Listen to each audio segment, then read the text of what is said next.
All right, welcome to chapter 19. We are now kind of switching gears here, essentially for the rest of the semester. The rest of the semester is really going to be focused on carbonyl compounds and their general reactivity patterns. And chapter 19 focuses on really strong nucleophiles and how they add to different carbonyl compounds. What carbonyl compounds we'll really talk about?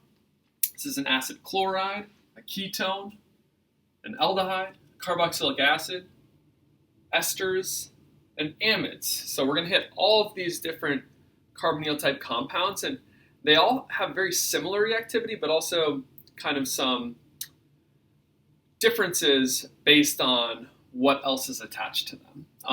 The real focus is going to kind of begin with ketones and aldehydes in this chapter. We're going to focus on those first, and then we're going to expand the reagents that we looked at with those to many of the others. And it turns out that carbonyl compounds in general have pretty similar reactivity across the board. So if we think about something like a ketone, which is going to be pretty much the same as an aldehyde here, if we have a ketone, we think, well, what would happen if we had a nucleophile add to this molecule? So if we added a nucleophile to this molecule, and again, nucleophiles are negatively charged. They love positive charges. So take a minute to think, well, we have this ketone here. Where is this nucleophile going to add? Where's it going to be attracted to? Just based on its general nucleophiles are negative, they go to positives. So pause it, think about that, then return. Okay, so negatives flow to positives. Where's the most positive point of this carbonyl? It's this carbon here. It's attached to an oxygen. The oxygen is more electronegative, so there's a partial minus there, a partial positive here. And we can even show a second resonance structure to even further demonstrate that reactivity. If we pull those electrons up to that oxygen, this is one of the kind of resonance patterns that was brought up in chapter 16, back when we first talked about conjugation. This is the pattern of a pi bond where one element is a lot more electronegative than the other element. And really, this is a better resonance structure, but we need both resonance structures to fully understand we need all necessary resonance structures to fully understand any molecule in its entirety. And while this is the better resonance structure, maybe it's 75%, we still have a lot of its character being represented by this lower structure. So where is that nucleophile going to add? It's going to add, and we could show it adding here if we wanted to, and if we added there, we would have to also simultaneously move that. Or we could draw the second resonance structure and have the nucleophile adding to that carbon of that resonance structure as well. So this is kind of the first part. If we just had a nucleophile adding to this ketone, the product would be this alkoxide.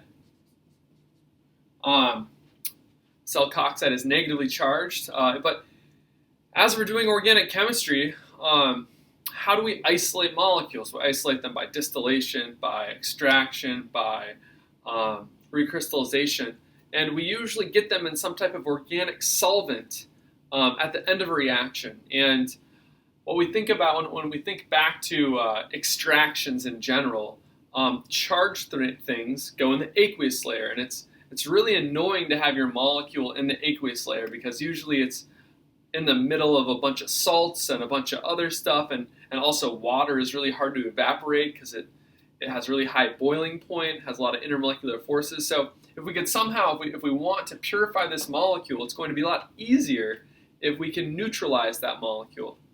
So what we usually do with this type of chemistry is we add our nucleophile that adds to that carbonyl carbon, and then we just add a little bit of acid, so some aqueous acid. So I'll write that as H3O+ / water. And essentially, what do we have? We have a basic oxygen here.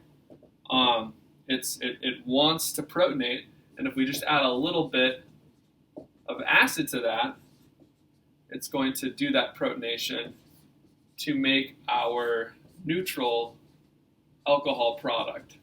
So We're going to see a lot of stuff this unit about carbonyls, but essentially what we're going to see is anytime we have a nucleophile, we have a carbonyl compound, that nucleophile is going to add to that carbonyl carbon. It's going to be the same all the time. It should make it easy once you kind of see the different nucleophiles to say, oh, that's going to add here. This type of nucleophile also going to add there, etc. So we're going to move on to a new nucleophile on the on this page of the notes.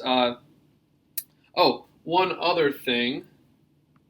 The last thing I meant to hit in this video was essentially a difference in reactivity between a ketone and an aldehyde. So if we had a nucleophile and it had the choice of either reacting with the ketone or with the aldehyde, which one is it going to react with faster? Which of these is a stronger electrophile? So pause the video, decide for yourself, and then we'll come back. All right, you're back. So many of you may have seen these blanks on the bottom of on your note page. Aldehydes are blank reactive than ketones because they are blank sterically hindered. It turns out that aldehydes are more reactive than ketones because they are less sterically hindered. So having a CH3 and a CH3 around that partial positive shields it more. It's harder for the nucleophile to fit into that space versus if the nucleophile can fit in here since there's just a hydrogen on one side of it. So if you had a mixture of these two things in a nucleophile, the nucleophile is going to add to the stronger electrophile, the more partially positive thing that it can get to faster. That would be the aldehyde in this case. So hopefully that'll make sense.